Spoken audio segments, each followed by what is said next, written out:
사랑의 하나님, 우리가 이 시간 말씀을 함께 묵상합니다. 우리에게 주시는 주의 말씀으로 인하여서 우리가 더욱더 힘을 얻게 하시고 이 땅을 살아갈 수 있는 힘과 능력으로 충만하게 하여 주시옵소서.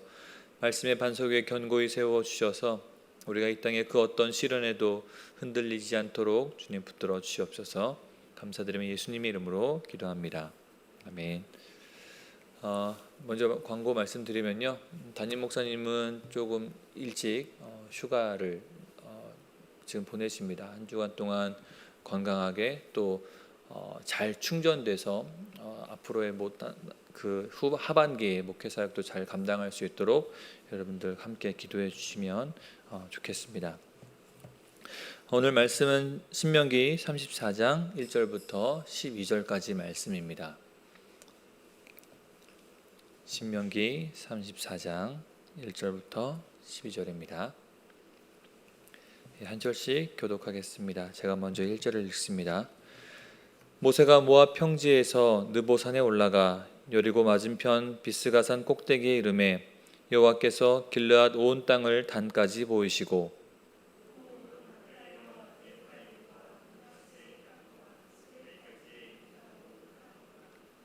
네겝과 종려나무의 성읍 여리고 골짜기 평지를 소알까지 보이시고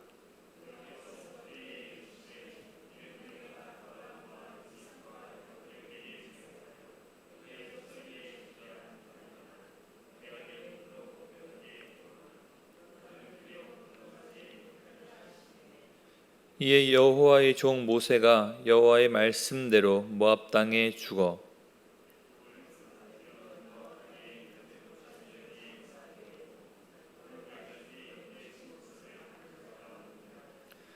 모세가 죽을 때 나이 120세였으니 그의 눈이 흐리지 아니하였고 기력이 쇠하지 아니하였더라.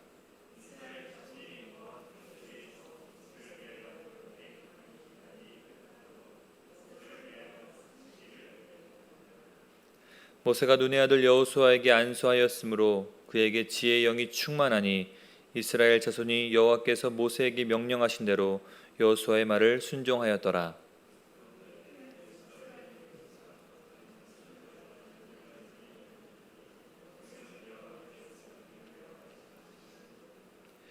여호와께서 그를 애굽 땅에 보내사 바로와 그의 모든 신하와 그의 온 땅의 모든 이적과 기사와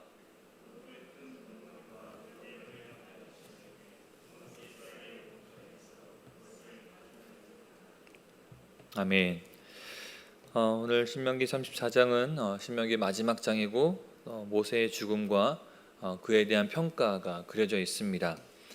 모세가 비스가산 꼭대기에 올랐습니다.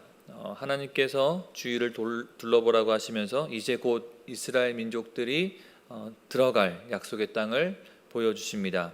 1절부터 3절까지의 단 지파가 차지할 땅부터 시작해서요 3절 마지막에 소알 지방까지 하나님께서 보여주십니다. 가나안 땅의 북쪽부터 남쪽 그렇게 해서 서쪽까지 이렇게 다 보여주셨는데요. 이 각자의 지명에 대한 설명은 생략을 하고요. 하나님께서 이렇게 모세에게 약속의 땅을 보여주신 후에요. 모세의 눈으로 본 이 땅이 아브라함과 이삭과 야곱에게 맹세하여 이스라엘 자손에게 주겠다라고 약속한 땅이라고 말씀을 하십니다. 그런데 이것을 보여는 주시지만 모세는 그 땅에 들어갈 수 없다는 사실도 다시 한번 주지시켜 주십니다. 이 말씀을 보면서 약속의 땅을 바라보고 하나님의 말씀을 들은 너는 들어갈 수 없다라고 하는 그 말씀을 들은 모세의 마음이 어땠을까라고 잠깐 생각을 해봤습니다. 아마 벅찬 감동과 아쉬움이 혼재되지 않았을까 생각이 되는데요. 긴 세월을 돌고 돌아서 드디어 약속의 땅을 바로 가까이서 보게 되었으니까, 그리고 이제 내가 기다리던 그 약속의 실제를 드디어 확인하게 되는구나, 나의 민족이 앞으로 살 집이 저곳이구나 라고 하면서 마음속에 광야 40년의 세월의 그 무게가 씻겨져 내려가는 어떤 벅찬 감동이 있지 않았을까 생각이 됩니다. 그러면서 반대로는 또 하지만 그 땅이 자신에게는 허락되지 않았다는 것, 하나님께 더 애원해 봐야 되지 않는다는 것에 대해서 아쉬움이 있었을 것이라 생각이 됐습니다. 자신도 함께 그 땅에 들어가고 싶은 마음이 있었을 텐데 같이 들어가서 각 지파들에게 땅을 분배해주고 이스라엘 자손들이 그 땅에 잘 정착해서 사는 모습을 모세도 보고 싶었을 거라 생각이 됐습니다. 벅찬 감동만큼이나 아쉬운 마음도 컸으리라 짐작을 해보는데요. 그런데 그렇게 아쉬움만으로는 끝나는 이 사건이 아닙니다. 왜냐하면 애굽에서 이스라엘 백성들을 이끌어서 나오고 수많은 우여곡절을 겪으면서 적과 꿀이 흐르는 그 가나안으로 인도하신다는 하나님의 약속 하나만 믿고 이제까지 왔습니다. 이제 하나님께서 그 모세의 그 평생의 과업의 완성을 보게 하신 거예요. 그러니까 모세는 자신의 사명의 그 결정판을 지금 확인을 하고 있는 거니까 아쉬움보다는 그 모세의 마음속에 더 큰 희열과 감동이 있을 것이라는 거죠. 지난 40년간의 세월이 결코 헛되지 않았구나 라고 하는 것을 확인하면서요, 하나님께 오히려 더 감사한 마음을 품을 수도 있었을 것입니다. 이게 바로 부모의 마음이고 지도자의 마음인 것이지요.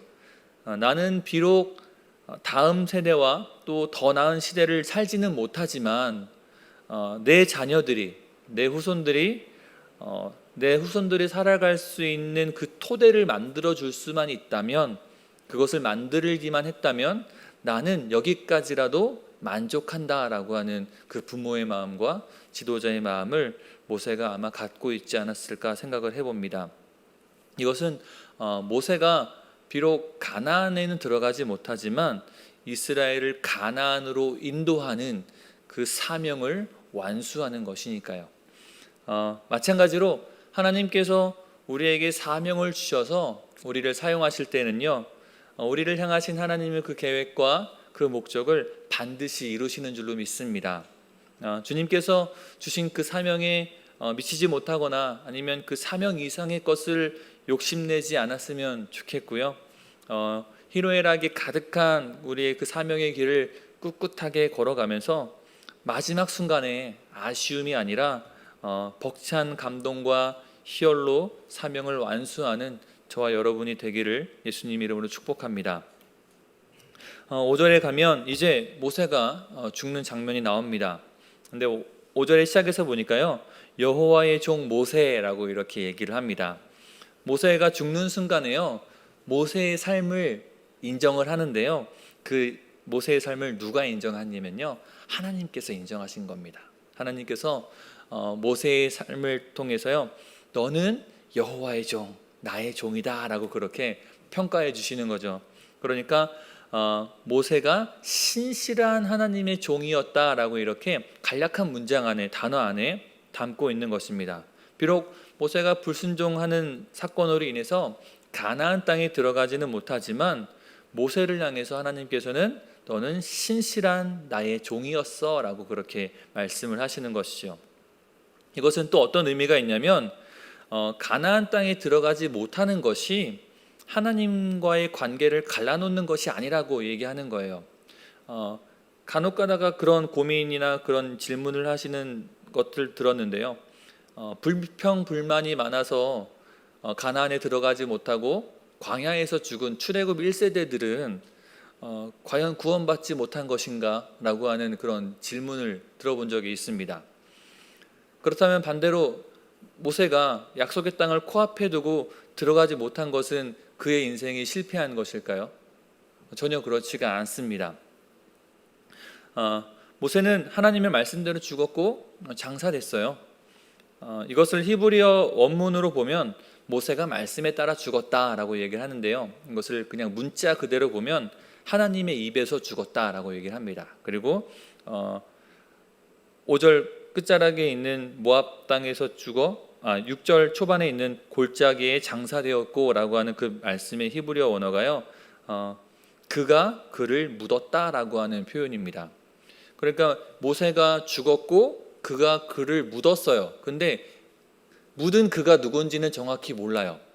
여호수아가 묻었는지, 하나님께서 묻으셨는지, 아니면 이스라엘 백성들이 묻었는지는 모릅니다. 그렇지만 5절과 6절의 문맥상을 보면 모세가 하나님의 말씀대로 죽었고, 그렇다면 그 모세를 묻은 것도 하나님이신 거죠.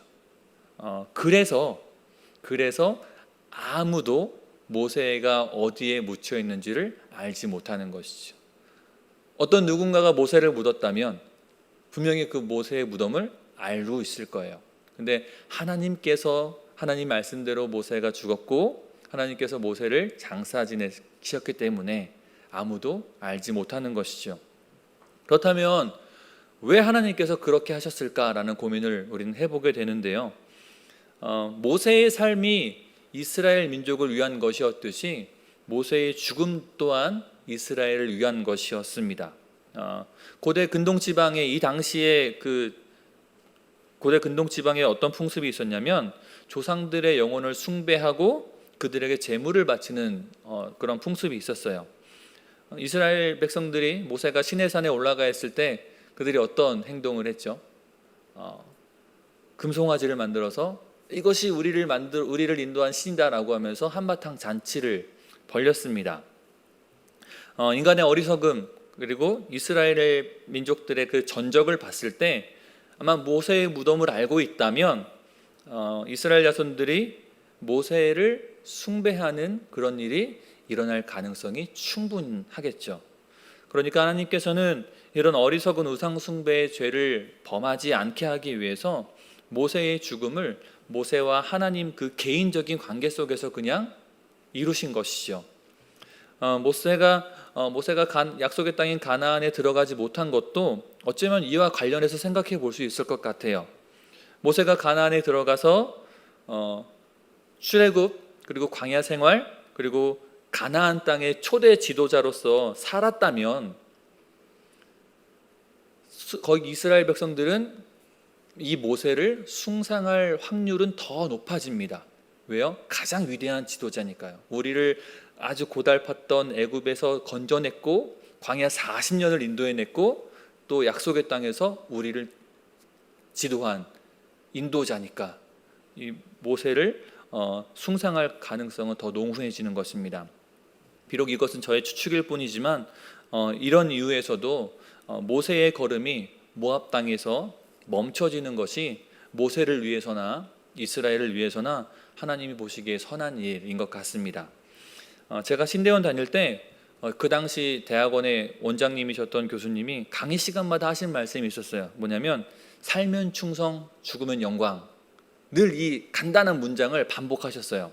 무슨 말이냐면 사는 동안에는 하나님께 충성을 다하고 그렇게 살다가 죽으면 그게 하나님께 영광이 되는 거 아니겠냐라고 하는 말씀을 늘 하셨는데요.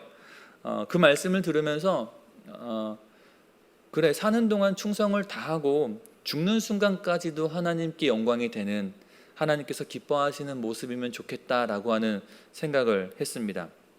그래서 그때 찬양의 가사를 쓴 게 하나 있는데요. 뭐라고 썼냐면 내 아버지 주님 눈에 기쁨 되게 살기를 원하네. 내 아버지 주님 눈에 기쁨 되게 나 죽기 원하네 라고 하는 그런 가사를 적은 적이 있었습니다. 모세가 가나안 땅을 바라보던 그 광야 생활의 마지막 순간이랑요, 그 죽음은 초라하거나 비참하지 않습니다.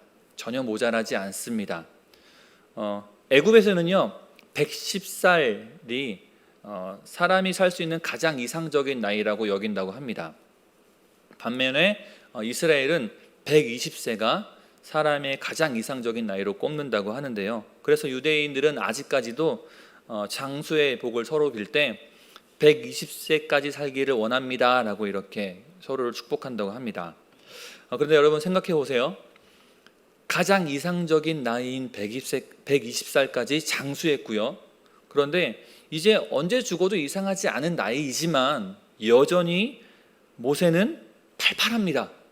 그 눈이 흐리지 않았고요. 기력이 쇠하지 않았다라고 얘기를 하고 있어요. 그러니까 얼마든지 이스라엘 자손 가운데서 살 수 있는 사람이었다는 거죠. 그 지도자로서의 역할을 충분히 더 감당해낼 수 있는 사람이었다는 거예요. 그런 지도자의 죽음이 얼마나 안타까웠겠습니까? 모세가 죽을 나이는 많았지만 우리보다 더 지금 팔팔한데 모세가 갑자기 죽었다고? 그 죽음을 맞이하는 백성들이 얼마나 힘들었겠어요. 그러니까 무려 30일이라는 긴 시간 동안 애곡했겠지만, 또 반대로요, 무덤조차 찾을 수 없이 죽은 모세를 향해서 사람들이 뭐라고 했을까요? 여러분, 솔직히 우리 인간의 심성을 솔직히 고백하면서 한번 얘기해 보죠. 과연 사람들이 좋은 말만 했을까요? 모세가 뭔가 모자르고 잘못된 게 있으니까 그렇게 우리한테 흔적도 없이 사라진 거 아니겠어? 라고 하는 그런 뒷담화를 하지 않았을까요? 인간들 우리 그런 거 좋아하잖아요. 그런데 여러분, 모세는 끝까지 자기 사명 완수했고요, 하나님께서 모세의 삶을 인정하셨고요, 그의 죽음까지도 선하게 사용하셨습니다. 여러분, 우리가 살면서 많이 실족하고 부족한 모습들이 보이지만 결국에는 하나님께서 우리들의 삶을 인정하시고 하나님의 선을 이루시는 일에 우리의 삶의 모든 것을 사용할 수 있었으면 좋겠습니다. 그렇게 되기를 예수님의 이름으로 축복합니다. 여러분, 이제 모세가 죽은 거는요, 예수님이 오시기 이전에 가장 위대한 선지자가 죽은 거예요. 무려 40년 동안 인도하였던 지도자가 죽었고요. 그런데 이스라엘 백성들은 아직 약속의 땅을 보지 못했습니다. 모세가 고별 설교를 하면서 이제 곧 가나안 땅에 들어가게 될 거야 라는 이야기는 해줬지만, 그 가나안 땅을 직접 본 사람은 무덤조차 남기지 않고 죽은 모세밖에 없어요. 그렇다면 이스라엘 민족들이 믿고 의지하고 따르던 강력한 위대한 지도자가 죽었으니 이스라엘 민족들이 걱정하지 않았을까요? 우리는 약속의 땅에 들어간다고만 했지, 듣기만 했지, 그 땅이 어딘지 정확히 알지 못하는데 우리 어떻게 하면 좋지? 라고 그렇게 고민을 했을 수도 있습니다. 그런데 이스라엘이 전혀 걱정하거나 절망할 이유가 없죠. 왜냐하면 하나님께서 모세의 후계자로 여호수아를 세웠습니다. 모세가 안수했을 때 여호수아에게 지혜의 영이 충만했다고 했고요, 또 이스라엘 백성들이 모세에게 순종했다고 이야기를 합니다. 그리고 더 중요한 것은 뭐냐면, 무엇보다 하나님께서 이스라엘의 진정한 구원이시고 힘이시고 도움이시기 때문에요. 그리고 그들에게 하나님의 계명이 있기 때문에 그들은 전혀 두려워할 필요가 없는 것이죠. 어렵고 힘든 교회들을 많이 봅니다. 예를 들면 훌륭한 전임 담임 목사님의 후임으로 온, 아직은 서툴고 전임 목사님이랑 비교해 보면 비교조차 안 될 만큼 부족한 부분이 많은 그런 신임 담임 목사님들이 있는 교회들도 있고요, 여러 가지 문제들로 혼란스러운 교회들도 있습니다. 그러면서 겉에서 볼 때는 과연 목회를 잘할 수 있을까? 아니면 과연 저 교회가 유지가 될까라고 생각되는 교회들도 많아요.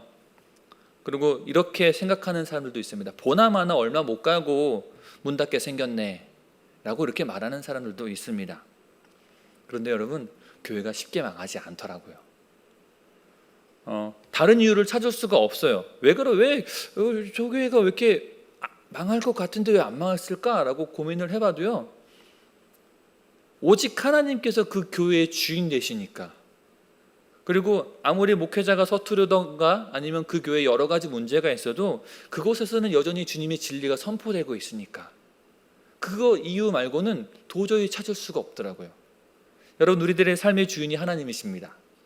그리고 우리가 진리 가운데 진리를 붙들고 살아갈 때 결코 두려워하거나 절망하거나 좌절할 필요가 없는 것이죠.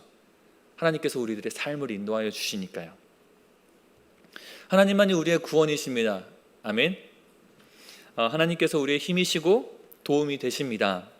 하나님께서 우리와 함께 하시기 때문에 두려워할 이유가 없고요, 하나님의 약속의 그 성취를 끝까지 보게 될 것입니다. 10절부터 12절까지는 비록 모세가 무덤도 없지만요, 모세의 묘비명이라는 그런 표현을 합니다. 모세에 대한 평가이기도 한데요.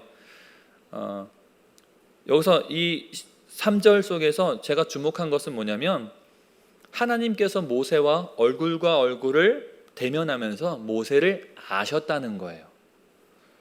모세가 하나님을 알아서 하나님의 부름을 받고 보냄을 받고 행동한 것이 아니라 하나님께서 모세를 아셨다고 하는 것입니다.